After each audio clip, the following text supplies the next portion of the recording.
All right, so I read this quote, and I have another quote that I want to discuss, and when it comes to leadership and the expectations of leaders and how they might need to look at it differently. It's just a conversation I wanted to have and get your thoughts on this. But I saw the DJ Moore said that Caleb Williams, he's been bossy lately at times when we need to be on the details. And he said, we don't hit something in practice, he's going to tell us how we need to run it.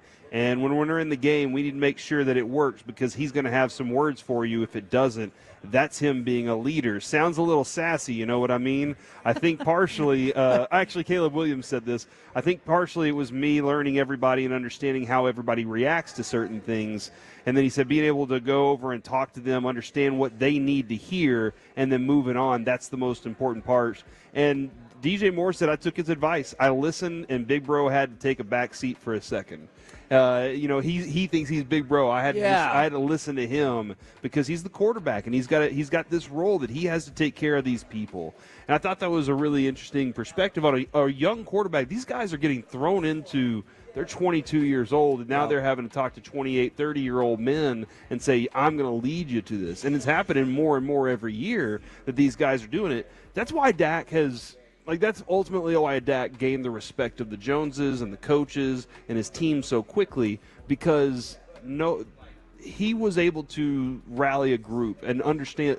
He took leadership classes. He was very into how am I going to make sure that I get 53 dudes on the same page. Yeah. And not necessarily that it's ever actually happened. They've had great moments, but obviously the playoffs have been a struggle for them. But that's one of the qualities that Dak Prescott, everybody respects so much about him is his leadership.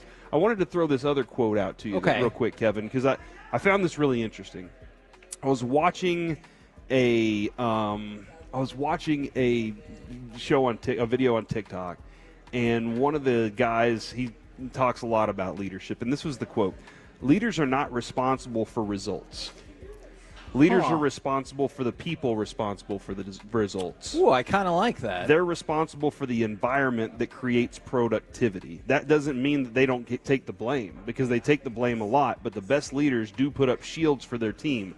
That's the responsibility, not the results that come with it, but making sure the environment that the people are working in is productive. And I think that's a really good take on that, because you don't always have to be – it doesn't have to be a nice environment all the time. It just has to be a productive environment. And I was kind of curious on your thoughts on that quote specifically. I like that a lot. I've never really thought about it from that perspective. I bet they still, follow up on those results. Yes. But, that is true. All right, man, we got winner right here. Got a handful of lots of stuff. That's from Bell Helicopter. That's outstanding, nice. Man. Winning stuff today. I like that quote. Thank you very much. I like that quote very much because sometimes I admit I get caught up in the results over the process. So I appreciate the fact that sometimes the results don't go your way, even if you did everything right, because as long as we're listing off my personality flaws. Another thing I have is anytime something goes wrong, I backtrack it and think, what did I not do that prevented this from being successful? Even though sometimes, it's something you can't control, but I get in a bad habit of, I should have done this, I should have done this. So I actually really like that quote. Yeah, I use Dak as an example just because he's the Cowboys quarterback. I think all the quarterbacks feel like it's on them. But if they really take into the trust part, that trust, when Machota was talking about that yesterday, it really spoke to me of how much Dak does put trust in. Hey, CeeDee Lamb's going to be there. I'm just going to put the ball up there, and he's going to be there. Or he's going to make this catch. Fourth down, everything's on the line. Jalen Tolbert gets the pass. Yeah. Man, what a throw. It's an unexpected moment that everybody on the field is probably thinking, CeeDee Lamb's getting this ball, and Jalen Tolbert gets the pass to win the game. And then when Dak gets up on the podium to talk afterwards, what's Dak doing? He's talking about how great his teammates are. He's giving every single one of them, look, man, this is that. And a lot of the great quarterbacks do that. They're talking about these guys because what's going to happen there, Kevin?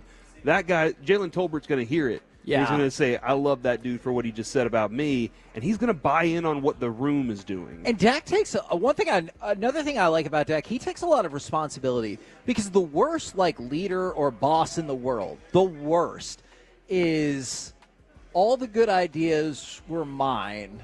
All the ones that didn't work were somebody else's. Yeah. Yes. all the things we drew up that worked, that's because of me. If it didn't work, they gotta execute better. They gotta do whatever. And you're like, nobody likes that kind of boss. They like it if sometimes you take a bullet for them. I have no doubt Dak has stood up at that podium numerous times and taken the blame for something that in the back of his head or in the game plan, you're like, there's no way in hell that was his fault. Mm-hmm. And I think this definitely does apply in every other work environment. If you're out there and you're in that position of leadership, or if you're in another position as well, I'll take the room, the environment, being a 10 out of 10 every single time over the results. Results, I think, are going to happen because of what the environment is, especially if it's a good quality, productive environment where everybody's trying to accomplish the same goal. We talk about the toxic environment of our morning show and how Bobby will just walk in and grab a sandwich out of Peyton's hands and throw it in the trash, and then he looks at Alec and he's like, now eat it out of the trash. And I'm like, oh my gosh, it's wild that's going on. It's a really weird show. That being said, that's their environment, and that they get their results. So they get their results their own way. Not every show does it the same way, Kevin. The other thing, too, was this how I wonder if people agree with this, because whenever I was reading through a piece from – oh, hold on. I just lost it. Give me just a second here. I was reading on NFL.com a piece from Kevin Patra. And he's talking about the 3-2 teams that he thinks are going to make the playoffs, and the 3-2 teams that he says are in trouble. Yeah. The playoff 5, he says, the Baltimore Ravens, 3-2, they're going to make it. Man, can we just stop on that a second? I know they're 3-2. Huge turnaround. Yeah, but doesn't it feel like they're so much better than that? It is kind of jarring to hear you be like, oh, yeah, they have the same record as the Cowboys. And you're like, man. But I know we talked so much when they were 0-2 about, I don't know. Yeah, and again, they needed to figure out how to use Derrick Henry, because the offensive line didn't know how Derrick Henry worked, and they didn't know how to block for him. And then the play caller needed to know, hold on. I don't need to call this play for Lamar Jackson. I can just hand it off to Derrick Henry for these short yardage situations. So you're right, man. It felt like they were done for, and then all of a sudden they turned it around. The Green Bay Packers, Patra says the Green Bay Packers are also in there, and the Atlanta Falcons. So he has that team and the Buffalo Bills and the Tampa Bay Buccaneers. Okay, so multiple NFC South teams, eh? Mm-hmm. Missing out on the playoffs. I feel like this is going to cost us on the other side. The Seattle Seahawks, the Pittsburgh Steelers, the Chicago Bears, which that's interesting because that division you were talking about yesterday is the cream of the crop at the moment, you say. I mean, look, if you're going to take two teams from the NFC South, there's going to be another team that gets dropped that you're like, oh, I kind of thought they were going to be in the playoffs. Yeah, and then the Denver Broncos, he thinks they're going to miss it. Yeah. But he also did throw the Cowboys in there. All right, now, for anybody out there that thinks the Cowboys are going to miss the playoffs, have you already made your mind up about this team? And I know I kind of asked this question yesterday, and I feel like after Sunday, I'll have a new vision for what this team is. Because they're either going to have to fix a whole bunch of crap on Monday, or, man, you're sitting pretty good as you go into your bye week. But here's what he says about. Hey, if you got nothing to fix on Monday, then hell yeah, let's do this. Here's the thing on this little piece that he wrote about the Cowboys. The further down I got in reading it, the more I agreed with him, and I was like, oh, no, this isn't good. Okay. So do you want to skewer this guy or not? He said, I'm prepared to be skewered by the Cowboys mob for placing their their beloved star in this section. But Dak Prescott, CeeDee Lamb, Brandon Aubrey, that's it for this offense. That's where you're getting your points from. The defense has been taken care of. Mike Zimmer hasn't fixed the leaky run defense. There have been flashes. Overshown and Jordan Lewis. Still, Micah Parsons and DeMarcus Lawrence are dealing with injuries. The floodgates could open as they face more potent offenses. That's where I'm so nervous. Okay. I'm right there with him on. I am very nervous that this thing is gonna crack open at some point, and it's you're just gonna be like, oh, that's the real thing. Like he had it all patched together with Band-Aids, and then it just fell apart out of nowhere. I am very nervous about that right now, especially without your best talent on the field. I mean, look, and it kind of sounds like they also think Ferguson should be giving us a little bit more, and maybe that's fair, and I know we'll work on that. Look, I don't think you can argue right now if you say the Cowboys at 3-2 are not going to make the playoffs. I don't think there's enough evidence out there to like get really mad about that opinion. But at the same point, if you're like, I guarantee you they'll make the playoffs, I'm kind of like, yeah. How are you so sure at this point? And it's in here. Let's like the closing part of this is really where he goes in. It's a good thing that Jerry Jones signed Dak Prescott and CeeDee Lamb. Otherwise, can you imagine what this team would look like right now?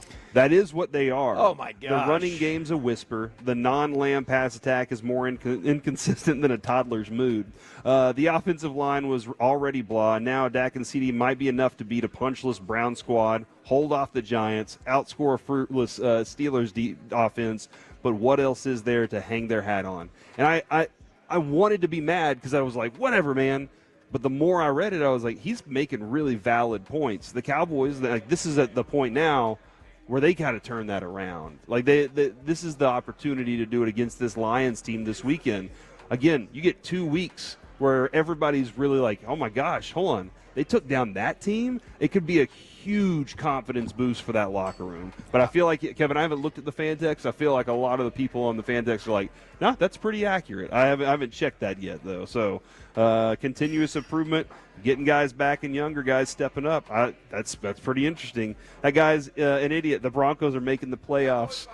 They're guaranteed. This dude is so confident. I love his confidence. Look, He's been I here know all day. Bo Nix has looked better the last couple weeks, but he also had like the worst half of football in the history of throwing. And then lastly, Kevin, I saw this and I thought about you because you love basketball, right? I do.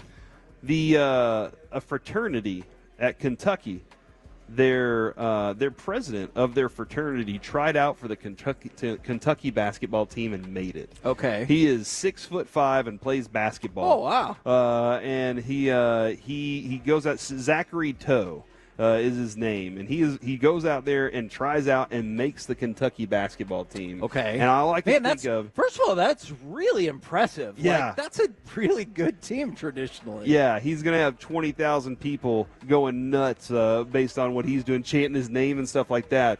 That being said, Kevin, is that how sad it's gotten for Kentucky that they can't keep up? They're just allowing everybody out there. Hold on. So you started this out as a potentially heartwarming story. But it's awesome for him. It was all just the guys to bash Kentucky basketball. You know how quick Will Chambers is going to be texting you or emailing you? He's not going to put up with his poverty school taking somebody from a poverty school. Oh, you said I'm it. doing it too. Look, I'm obligated to dislike Kentucky. Will knows that.